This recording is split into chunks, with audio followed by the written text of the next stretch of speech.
to what happened on October the 7th?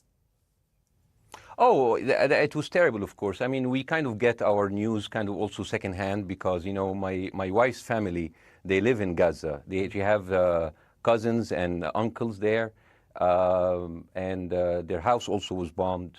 We haven't been able to communicate with them for the past 3 days. Communication are lost.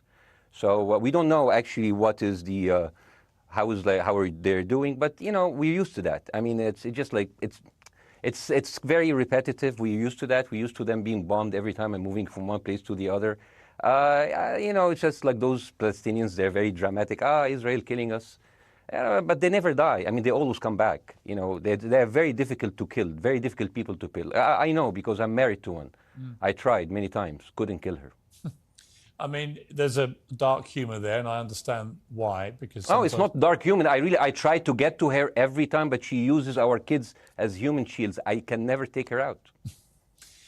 Again, I understand the humor, but to be serious, Bassem, about this, tonight there is... I will be serious. Now, I will be serious. I was watching your interview with Ben Shapiro, and I'll tell you one thing. Yeah. I think that Ben Shapiro is one of the smartest people who ever walked this earth. He's very, very smart. I follow him, and I believe everything he said. And when he came on your show, his solution was, and I quote, his solution was that the solution for this is for Israel to annex Gaza and to kill as many son of bitches as possible to make sure that this will never happen again. And anyone who called for a ceasefire will be a terrorist sympathizer. So God forbid, I don't want to be labeled as a terrorist sympathizer. So I agree with Ben Shapiro. I think we should kill as many son of bitches as possible. Well, let me, so okay, far, but Bassem, let me... so far, 3,500 people were killed, including 5,000 son of bitches in the bombing of the Baptist hospital as we speak right now. 1/3 of those 3,500 were children. So my question to Ben Shapiro is, how many more son of bitches do we need to kill so Ben Shapiro is happy? Okay, because it changes Bassem, from 1 year. It changes from one. I'm sorry that. Listen, I'm really at a disadvantage here. I'm looking at a camera. I don't see you. I can hear you on my ears. The reason I'm interrupting so is I think you might be. I think you're conflating different interviews with Ben Shapiro. He didn't use the phrase "sons of bitches" with me. Let me play to you what he actually said on my show. He did. Go back to your interview. No, he didn't. That was another interview. But let me play what he said to me here. Well, frankly, I don't believe in proportionate response to terrorism. I believe that the way that you stop terrorism is with wildly disproportionate response. That doesn't mean in terms of targeting civilians. It means in terms of killing as many terrorists as humanly possible and allowing them to dictate the terms of engagement by hiding behind civilians in areas that they are supposedly responsible for means that the only option for Israel is to surrender to Hamas's hatred of its own citizens, its willingness to use its own children as human shields. No country worth its salt could ever do that. Now, that is substantively different to what you said he said, right? He's talking there but specifically about Hamas terrorists. I agree with him. The thing is, the question is, what is a proportionate response? Because it has been different from one tier to another. So if you look to this graph, for example, this is the death of Israeli and Palestinians, and it's changing from 1 year to year. It's like fluctuating like crypto. So my question is today, what is the going rate today for human lives? I mean, 2014 was a great year for Ben Shapiro. 88 Israelis were died, and there was 2,329 Palestinians killed on the other side. That is one Israeli for 27 Palestinians. That is a very good exchange rate. What I'm saying is, what is the exchange rate for today? So you guys will be happy. That's my question. Well, it's not me. It's not me, guys. I'm not on either side. No, not you. Like when I say you guys, I say like the people on the other side of that. I know that you don't think like that, Pierce. You're one of the good guys. But let me tell you something. I mean, the reason that I'm using this is that, I mean, I can't remember what happened in 2014, and there was no music festival, but there must be something. I mean, they must do something. It is their fault. It has to be something. I mean, 2018, 300 Palestinians died. Who's counting, you know? So the thing is, what my question is, let's find what is the exchange rate for human life today so we expect the future death of Palestinians and will be happy to it. My response to that would be this, Bassem. I've thought carefully about this because I think it's very tricky for people like me to immerse ourselves into a conflict where we're not directly involved. And I thought carefully about what I feel about this. I feel that the scale of what Hamas did on October the 7th supersedes anything else I've seen in this conflict, really ever. that the savagery, the butchery, the slaughter of 1,300 people, the shooting of babies, the 100%. kidnapping of grandmothers, and so on. So if we can agree on that, which I think is inarguable, then the question then becomes, again, about proportion. I don't disagree that there's been a lot of bad stuff on both sides going back historically for decades. But if we agree that this was on a different level altogether, quite deliberately by Hamas, designed to provoke... No, here's my question. Let me ask you a question. And the question, because you raised it earlier about proportion. I honestly don't know what the proportionate response is. I honestly don't. I don't. I've been watching the airstrikes this week thinking... So what's your question? Well, I would ask you, if you were Israel, what would you... If I was Israel? If you were Israel and that had happened to you, what would you think would be the appropriate way for the country to respond?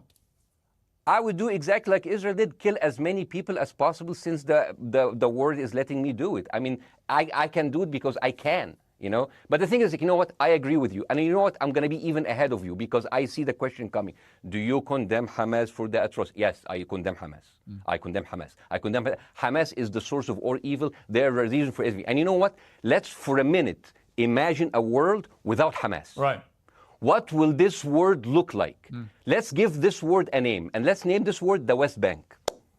Hamas has absolutely no control in the West Bank, and since the beginning of this year, only through August, 37 Palestinian kids were killed. No music festival, no paragliding, no Hamas. Since the occupation of the West Bank, 7,000 Palestinians were killed. No music festival, no paragliding, no Hamas. I can go on and on and on and on. No, but you don't need to, because in a way you're preaching to the choir. I've followed this crisis. Oh no, you're not preaching. So the thing is, like, well, in the sense that I know that what you're saying has validity. Of course, Piers. By the way, Piers. I am at a disadvantage here.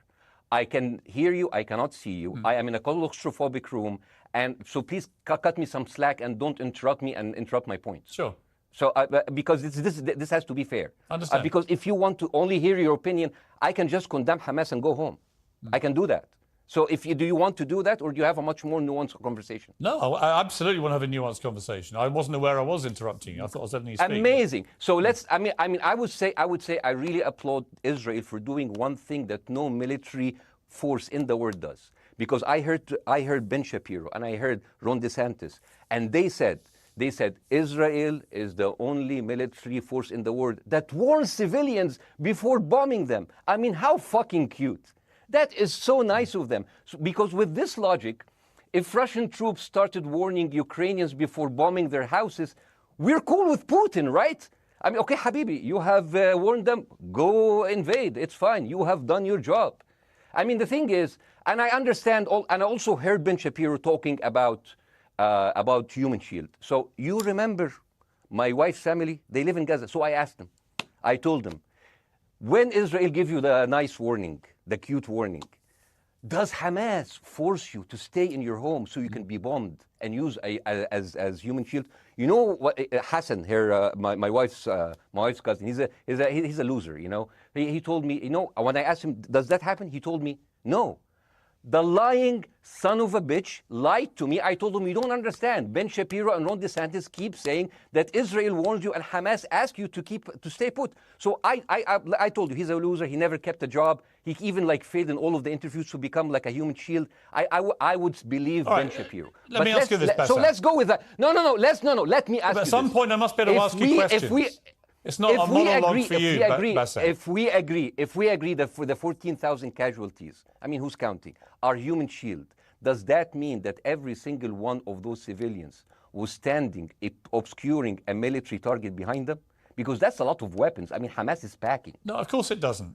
And look, So there's some collateral damage. Lots of collateral damage. Yes. It's fine, yeah. You kill some to save some and then kill some more. Yeah, I agree. Yeah. Well, let me ask you this. Again, it comes back to proportionate response. When the world decided it had to get rid of ISIS because of the appalling butchery they were carrying out, it did so by also killing, very sadly, a lot of civilians along the way by doing airstrikes against places which But killing civilians are inevitable. You said that in the beginning. My point is, it's inevitable. Yeah, but once Israel has decided that they want to get rid of Hamas, and Hamas is embedded with civilian population. I'm very concerned about what's going to happen next. I've written a column tonight saying, I remember the Iraq war, which I opposed, right? I remember all this. So my question for you is, what would you think would be an appropriate response by Israel to what happened?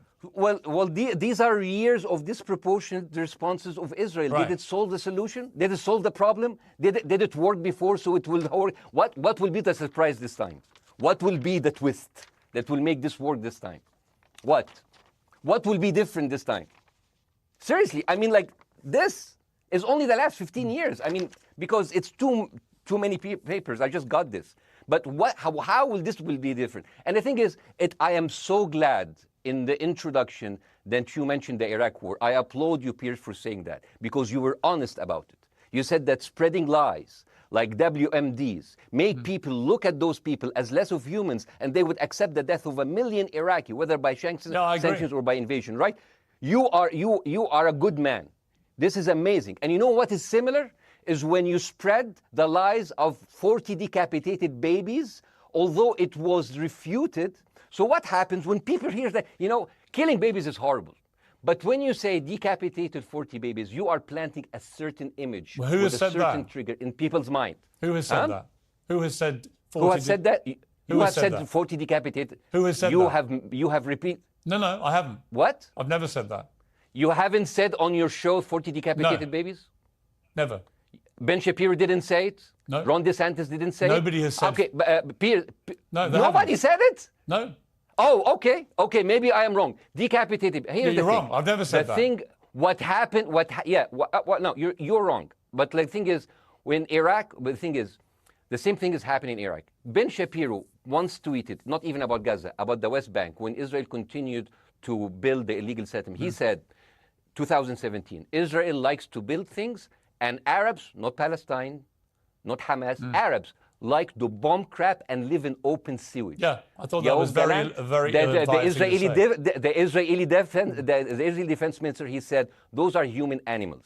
And the thing is, Ben Shapiro should know better, because, long before the Holocaust, before Jewish people were thrown in the gas chambers, the Nazi propaganda called them rats.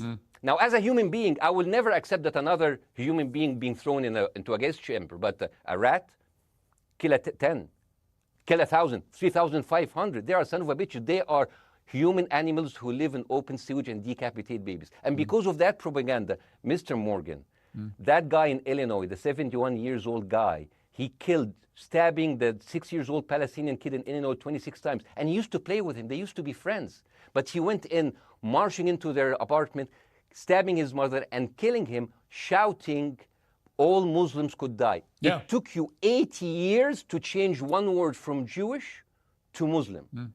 And then you transferred your guilt to us and took away our land. Bassem, let me ask you a question. That deal sucks, man. Let me ask you a question. How do we get from where we are now to peace? Well, first of all, you need to change the perception. Nikki Haley, the American presidential candidate, said, we are in Israel in this because it's a fight between good and evil. Now, if you already decided someone is good, he can do no evil. And if you decided someone is evil, it's good to kill them. Killing them is good. You see, and the thing is, it is not like something new. I mean, I look at history and I see, I'm sorry to say this, but Westerners has always dealt like this with indigenous people. You first treated them like savages, Native American, First Nation, Aboriginal. They're savages. Kill all the savages. And then when they're almost extinct, you start feeling sorry for them, like animals. So maybe the solution is that we kill as many Palestinians as possible, so the few of them that remains do not bother you. And maybe Netanyahu, when he lives for another 100 years, he'll become a tree hugger. Let me just challenge you on this. And he will campaign for preserving the three Palestinians. You keep talking about Westerners like me. Okay, so let me return the favor, okay?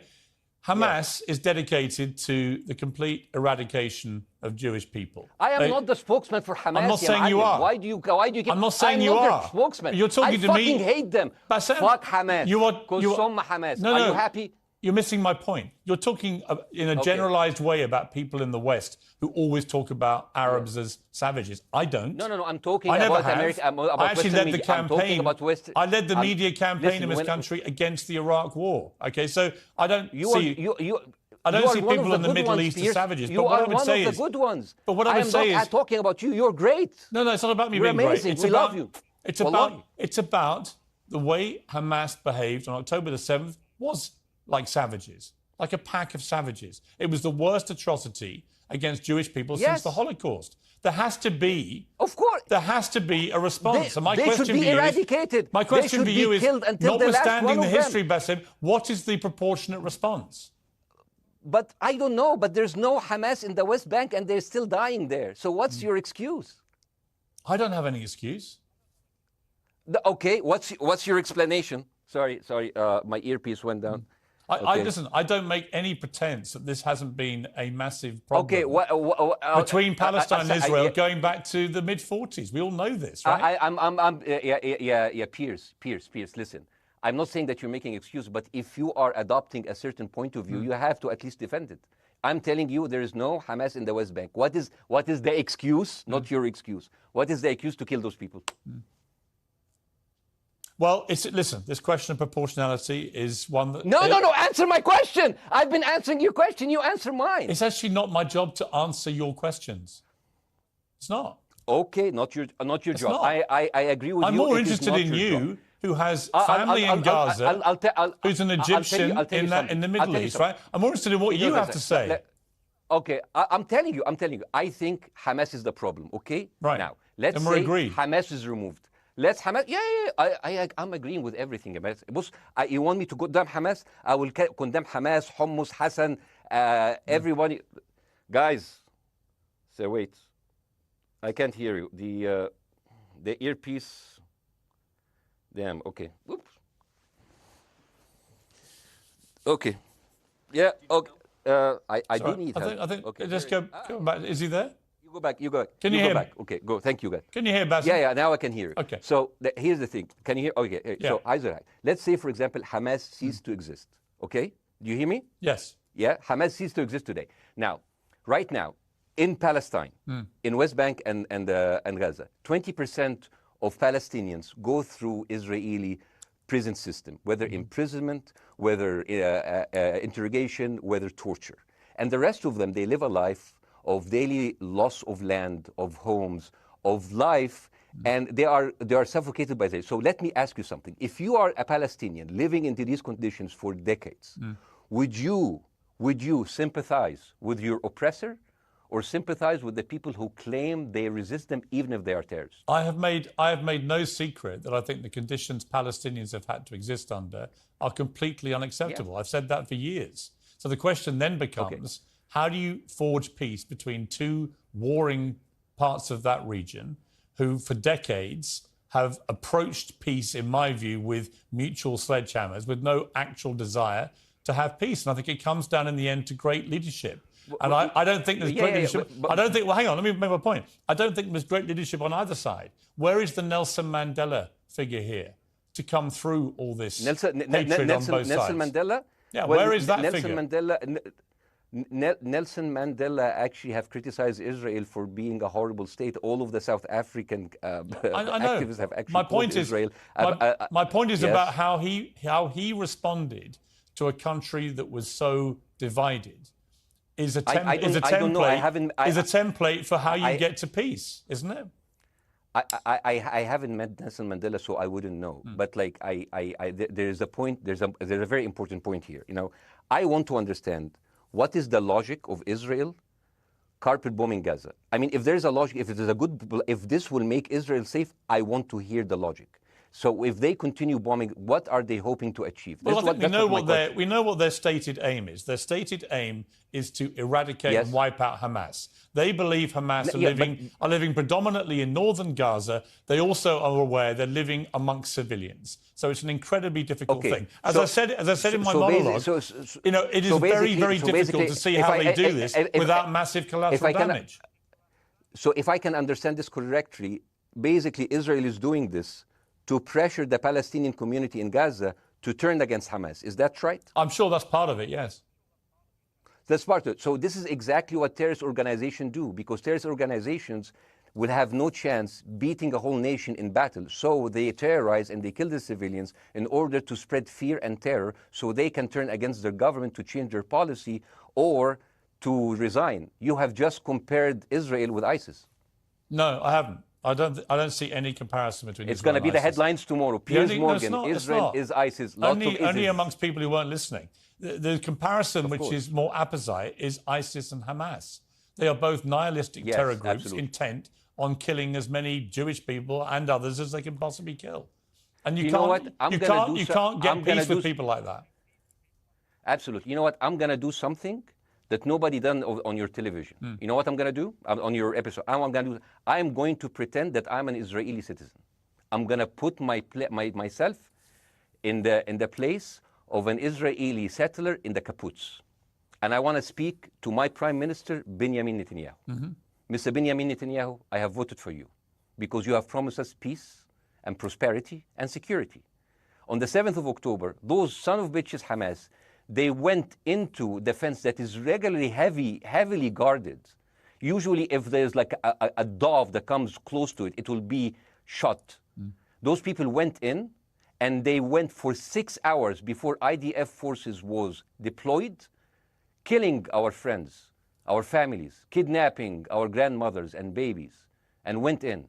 I want to ask you, Mr. Prime Minister, after you have fractured the Israeli community and you have fucked our courts, our Supreme Courts, what are you doing with the money being given to you, to the United States? Also, you are carpet bombing Gaza with absolutely no regard to our hostages, our people. I heard a rumor in the kibbutz that you're doing that you let that happen as an excuse to carpet bomb Gaza, so you push them into Sinai. And I didn't believe that. It's like, not my prime minister. He can never do that. And then I watched an interview for Danny Ayalon. He was your chief advisor. He was also the Israeli ambassador to the United States. And you know what he said, Mr. Prime Minister? He said that the solution for those Palestinians is to go into a vast land of Sinai and live into tent cities temporarily, temporarily, wink wink, until we build Gaza again, and then we invite you back. يعني عبط احنا بقى. يعني فاهمني؟ We've seen this movie before. So يعني, and when I saw this, I couldn't explain to my fellows in the kibbutz, how come our Israeli government is trading human lives for another piece of land? So as an Israeli citizen, I need to hold my Israeli government accountable. And as an American citizen, I want to know all of these money that we are giving to Israel. We're giving them $4 billion every year. Joe Biden said it's the best investment America ever done. Well, if I am in the place of Joe Biden, I would say, sorry, don't speak. I would say, if I was Joe Biden, I would go down and whisper in the ears of Netanyahu and tell them, I hate bad investments. They haunt me, like Littlefinger in Game of Thrones. But the thing is, this is the problem. Israel always victimizes itself, and I have never seen a victim putting their oppressor under siege and bombing them 24/7. Israel wants you to believe that they are the victim. Dealing with Israel is so difficult. It's like being in a relationship with a narcissistic psychopath. He fucks you up, and then he makes you think it's your fault. All right, you Bassem. look at Israel as Superman, but they're really Homelander. Bassem. Wallahi, they are shooting Bassem, I wanna fish say in a one barrel, thing. and they are annoyed with the splashes. Bassem, I want to say two things. One, if you could just slightly manage your language. We are uncensored, but if you keep swearing, I'm very sorry. We have to apologise to viewers who may be offended by that. I apologize. But I understand passions run high, to so let's not get too bogged down about the odd swear I word. apologize to the viewers. I apologize to the viewers for my language. My second question is this. After the sight of dead civilians. After the break, we have the managing director of the Daily Wire, which is Ben Shapiro's company. We were going to interview him on his own, but he's happy to come on and talk with you directly if you are prepared to stay. Well, of course, I can stay, but again, I am in a disadvantage, and I would like to have my space to respond. Okay, we'll come back after the break. Because here's the thing. There's Bassem, two things we're I want going to go to a break. All right. When we come back from the break, it'll be you and Jeremy Boring from the Daily Wire. I have news. We're taking a short break, Bassem. I'll be back. Hi, Jeremy. Please say hello to Ben Shapiro, and please tell him that I do think he is the smartest person to ever walk the earth. Thank you so much. So, as response to Jeremy, I agree with everything you said. I mean, what is disproportionate? I mean, he just used the examples from Second World War in America, showing that civilian casualty is. I mean, I heard his voice. He was very sad, and as he was telling us, it is so inevitable to kill so many civilians because it's something that we cannot avoid. I hear the sadness in his voice, and I know that it's a very difficult decision to kill all of these civilians because that's for a higher cause. And I understand, but my question, I have two questions. The question is, how can you justify the killing in the West Bank where Hamas does not exist? And if the disproportionate response during over all of these years have actually worked, what will be new this time that did not happen before? I just want to. That was my question. Okay, that was my question. I'm gonna. Okay. So now, if I ask the question, can I say something on my side? Well, a little bit personal. Bassem, with respect, a little bit personal. Bassem, with respect, I gave you half the show to have your side. Jeremy's had a lot less time. I'm going to have to. You want me to leave? Bassem, I'm going to have to let you go because we've been on there with you for 40 minutes. Okay. Bye bye. But listen, bye. I would like to talk to you again, and thank you for joining the program. I appreciate it. Oh, by the way, my wife's family is all right, and they sent us a house. It's bombed. It's beautiful. It's going to be a good like Halloween theme. So I'm very sorry for what your family are going through in Gaza, and I mean that very sincerely. By the way, I don't know. I don't know I don't know him. By the way, I haven't actually met them. They didn't even come to my wedding. They couldn't because they are stuck in Gaza. Okay. And she never saw them because, Gaza is not a destination. Bassem, as I say, we hear their voices and it's, they die. It's fine. It's fine. Bassem, I wish your family all the very best. Thank you for joining me. I appreciate it. I don't. Thank you.